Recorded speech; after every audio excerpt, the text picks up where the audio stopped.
এক মুহূর্তে ট্রেনের চারপাশে বিস্ফোরণের তীব্র শব্দ আর গুলির শব্দে কেঁপে ওঠে রেলপথ। তখনও পাকিস্তানের পেশোয়ারগামী জাফর এক্সপ্রেস ট্রেনের যাত্রীরা জানত না তাদের জীবনের সবচেয়ে ভয়াবহ মুহূর্তটি আসতে চলেছে। পরক্ষণেই বালুচিস্তানের সশস্ত্র বিদ্রোহী গোষ্ঠী রেল লাইনে বিস্ফোরক বসিয়ে ট্রেনটিকে থামায়, আর তারপর আগ্নেয়াস্ত্রধারীরা ট্রেনে ঢুকে যাত্রীদের পণবন্দি করে ফেলে। এই হামলার পেছনে রয়েছে বালুচ লিবারেশন আর্মি BLA, যাদের সহযোদ্ধা মাজিদ ব্রিগেড এবং ফাতেহ ব্রিগেড এই হামলা চালায়। জিও নিউজের তথ্যানুসারে দেশটির রেলওয়ে কর্মকর্তারা বলছেন জাফর এক্সপ্রেস নামের ওই ট্রেনের 9টি বগিতে 450 জনের বেশি যাত্রী ছিলেন। দক্ষিণ পশ্চিমাঞ্চলের বেলুচিস্তান প্রদেশের কোয়েটা থেকে খাইবার পাখতুনখাওয়ার পেশোয়ারের উদ্দেশ্যে যাওয়ার সময় সেটি হামলা চালিয়েছেন সশস্ত্র বন্দুকধারীরা।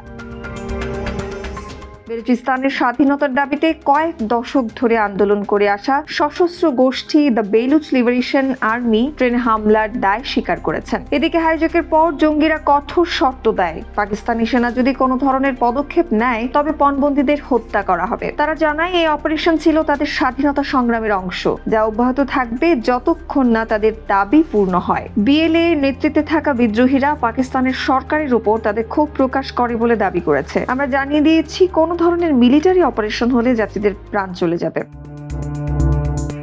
তবে এই প্রথম নয় যে পাকিস্তানের ট্রেন হাইজ্যাকের ঘটনা ঘটল। 1997 সালে পাকিস্তানি জঙ্গিরা যুদ্ধ নামে একটি বিশেষ অপারেশন চালিয়ে ট্রেন হাইজ্যাক করেছিল। 2013 সালেও পাঞ্জাব অঞ্চলে বিদ্রোহীরা ট্রেন হাইজ্যাক করেছিল, তবে সে সময় তাদের মূল লক্ষ্য ছিল সেনাবাহিনী। পাকিস্তানে বারবার এমন হামলার ঘটনা ঘটেছে যা দেশের নিরাপত্তা ব্যবস্থা নিয়ে নতুন প্রশ্ন তুলছে। এছাড়াও আন্তর্জাতিক পরিসরে একাধিক ট্রেন হাইজ্যাকের ঘটনা ঘটেছে, যেমন 1987 সালে ভারতের শিখ বিদ্রোহীরা হিন্দুস্তান এক্সপ্রেস ট্রেন হাইজ্যাক করে 50 জন যাত্রীকে হত্যা করেছিল। 1999 সালে রাশিয়ার চেচেন বিদ্রোহীরা একটি ট্রেন হাইজ্যাক করেছিল এবং 2004 সালে ইরাকে আল কায়দা একটি ট্রেন হাইজ্যাক করে 150 জনকে হত্যা করেছিল।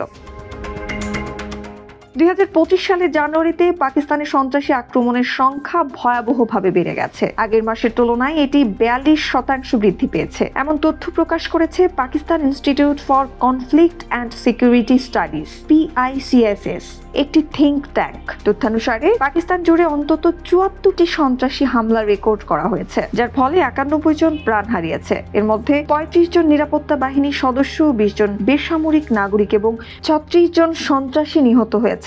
এছাড়া আরো 117 জন আহত হয়েছেন, যার মধ্যে 53 জন নিরাপত্তা বাহিনী সদস্য, 54 জন বেসামরিক নাগরিক এবং 10 জন সন্ত্রাসী অন্তর্ভুক্ত। বর্তমান সময়ে বালুচিস্তান অঞ্চলে বিদ্রোহী গোষ্ঠীগুলির ক্রমবর্ধমান শক্তির কারণে পাকিস্তানের নিরাপত্তা পরিস্থিতি আরো জটিল হয়ে উঠেছে। বিশেষ করে বালুচিস্তান অঞ্চলে বিদ্রোহী গোষ্ঠীগুলির ক্রমবর্ধমান শক্তি পাকিস্তানের কেন্দ্রীয় সরকারের জন্য বড় এক মাথা ব্যথার কারণ হয়ে দাঁড়িয়েছে।